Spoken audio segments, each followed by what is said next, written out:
इमाम बुखारी का मशहूर वाक़या। एक बार इमाम बुखारी कश्ती में सवार होकर सफ़र कर रहे थे। उस दौरान उनके पास 1000 अशरफी थे। रास्ते में एक शख्स ने आपके साथ बातचीत शुरू कर दी।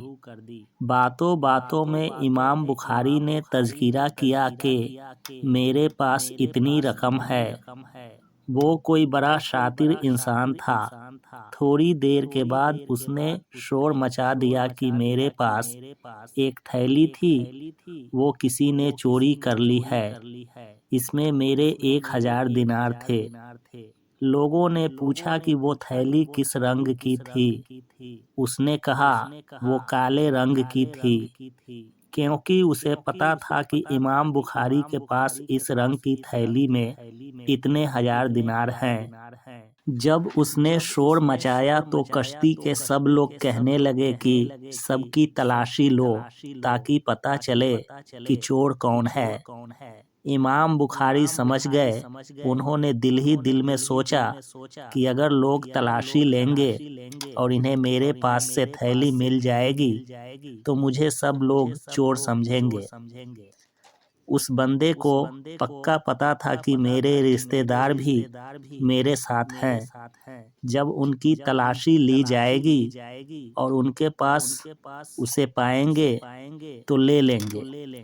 चुनांचा उन्होंने तलाशी लेना शुरू कर दी।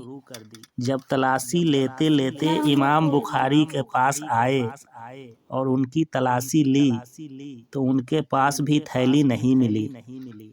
पूरी कश्ती में थैली कहीं न मिली। उसने अपनी झूठ और बनावटी परेशानी का मजीद इजहार किया।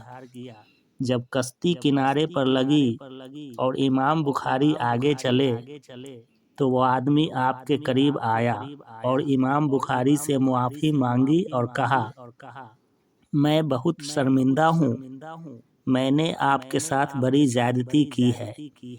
आप अच्छे बंदे हैं, लिहाजा मुझे माफ़ कर दें। इमाम बुखारी ने फरमाया, मैंने तुझे माफ़ किया। फिर उसने सवाल किया, हज़रत, आपने मुझे माफ़ तो कर दिया, मगर मुझे ये समझ नहीं आई कि आपने वो थैली छिपाई कहाँ थी।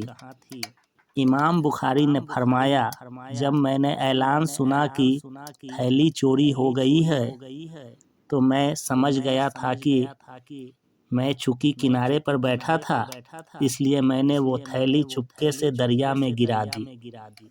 उसने हैरान होकर पूछा, आपने 6000 दिनार की थैली दरिया में फेंक दी? आपने फरमाया, हाँ, अगर मैं उसे अपने पास रखता तो लोग मुझे चोर समझते।